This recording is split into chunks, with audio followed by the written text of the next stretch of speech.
Good morning, students. Next, plant nutrition method, saprotrophs. Mratposi. You might have seen packets of mushrooms sold in the vegetables market. You may have also seen fluffy umbrella-like patches growing in moist soil और on rooting board during the rainy season. आपने बरसात के मौसम में छत्रकनुमा संरचना देखी होगी जो मार्केट में मशरूम के नाम से बिकती है। Let's us find out what type of nutrients they need to survive and from where they get them. ये कैसे जीवित रहते हैं, कैसे अपना न्यूट्रिएंट्स प्राप्त करते हैं। स्टूडेंट्स, आपने एक्टिविटी 1.2 आपने ये भी देखा होगा, ब्रेड्स डबल रोटी पर बरसात के दिनों में सफ़ेद हरे रंग के फंगस आ जाते हैं। ये क्या है? These organism are called fungi. इनको हम फंजाई कहते हैं, मीन्स कवक। They have a different mode of nutritions. ये दूसरी विधि अपनाते हैं पोषण के लिए। They absorb the nutrients from the bread. ये ब्रेड पर पोषक पदार्थ छोड़ते हैं। The mode of nutrients in which organism take in nutrients from dead and decaying matter is called saprotrophic nutrition. पोषण की वह विधि जिसमें जीव मृत और सड़े गले पदार्थों से अपना पोषण प्राप्त करते हैं, it is called saprotrophic nutrition. यह है मृतजीवी पोषण कहलाता है। Such organism with saprotrophic mode of nutrition are called saprotrophs. और ये ऑर्गेनिज्म आर कॉल्ड सेप्रोट्रोप्स, मृतजीवी कहलाते हैं। पोषण nutrition method saprotrophic and organism saprotrophs. Fungi also grown pickles, अचार पर, लेदर चमड़े पर, क्लॉथ कपड़े पर, and other articles that are left in hot and humid, गर्म और शुष्क गर्म और आर्द्र weather for long time. During the rainy season they spoil many things. और इसके लिए वर्षा का मौसम अच्छा है। Ask you your friends about the menace of fungi in your house. अपने घर पर फंजाई से होने वाली हानि से अपने माता पिता से, अभिभावकों से चर्चा कीजिए। The fungal spore are generally present in the air. कवक के बीजाणु स्पोर्स सामान्यतः हवा में रहते हैं। When they land on wet and warm thing they germinated and grow. ये गर्म और आर्द्र वायु में वातावरण मिलने पर जर्मिनेट हो जाते हैं और वृद्धि करते हैं। Now can you figure out how we can protect our thing from getting spoiled. हम इनसे कैसे बच सकते हैं। Some organism live together. Next, some organism, कुछ जीव लाइव टुगेदर साथ रहते हैं and share both shelter and nutrients, आवास और भोजन को शेयर करते हैं एक दूसरे को। This relationship is called symbiosis. यह संबंध सहजीवी संबंध कहलाता है। फॉर एग्जाम्पल, जैसे certain fungi live inside the root of plant. Plant की जड़ों में रहता है कवक। The plant provide nutrients to the fungi. पौधा कवक को न्यूट्रिएंट्स प्रोवाइड कराता है। And in return the fungi provide water and certain nutrients.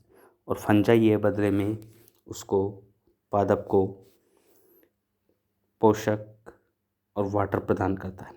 In organism called lichen. इसी प्रकार एक जीव लाइकेन, ये संबंध एक chlorophyll containing partner which is an algae, एक पर्णहरित क्लोरोफिल युक्त वाहक पार्टनर जिसे एल्गी कहते हैं। एंड ए, और दूसरा होता है फंगस, लाइव टुगेदर, दोनों साथ साथ रहते हैं। यहाँ फंजाई एंड एल्गी दोनों मिलकर रहते हैं और यह संबंध कहलाता है लाइकेन। ऑर्गेनिज्म कहलाता है lichen, algae plus fungus. The fungus provide shelter and water and minerals. Fungus होता है इसमें आवास, जल और खनिज पदार्थ प्रदान करता है। And algae in return the algae prepare and provide food to the fungus.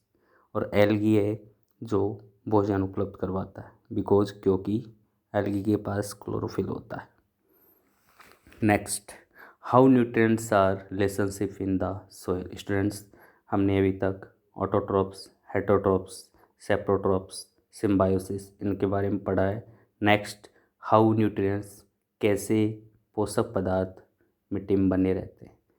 Have you seen, student आपने सुना है, देखा भी है कि पौधे को नाइट्रोजन की विशेषता आवश्यकता होती है।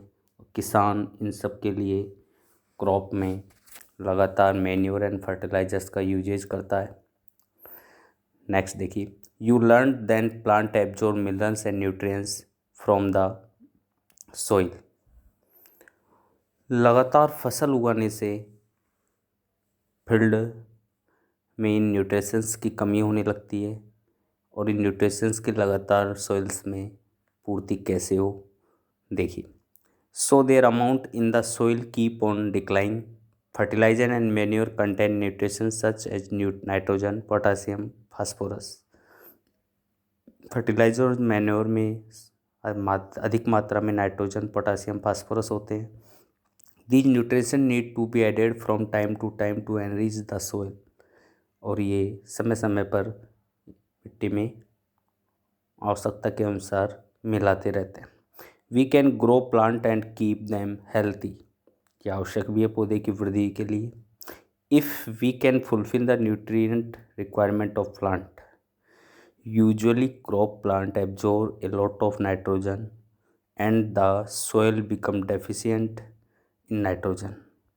You learned that though nitrogen gas is available in plenty in the air, वायुमंडल में, पर्यावरण में प्रचुर मात्रा में उपलब्ध है, plant can not use it in the manner they can use carbon dioxide. लेकिन पादप इसको डायरेक्ट रूप से ग्रहण नहीं कर पाता।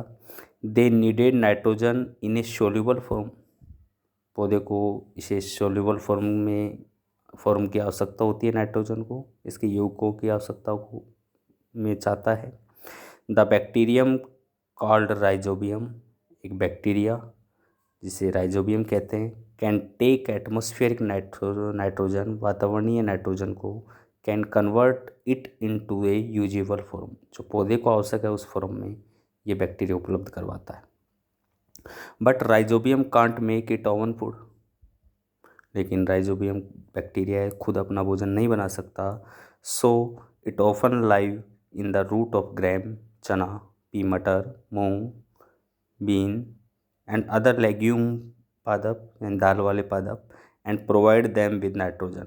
इसलिए राइजोबियम दाल वाले दलहनी पादपों की जड़ों में उपलब्ध जड़ों में रहता है और नाइट्रोजन उपलब्ध करवाता है। The plant provide food and shelter to the bacteria. और प्लांट होता है वो इस बैक्टीरिया को भोजन और आवास देता है। They thus have a symbiosis relationship. ये भी एक सिम्बायोसिस रिलेशनशिप है। As it is fungus plus algae is equal to lichen. Thus इसी प्रकार ये भी राइजोबियम प्लस प्लांट की सिम्बायोसिस रिलेशनशिप है। This association is of great significance for the farmer.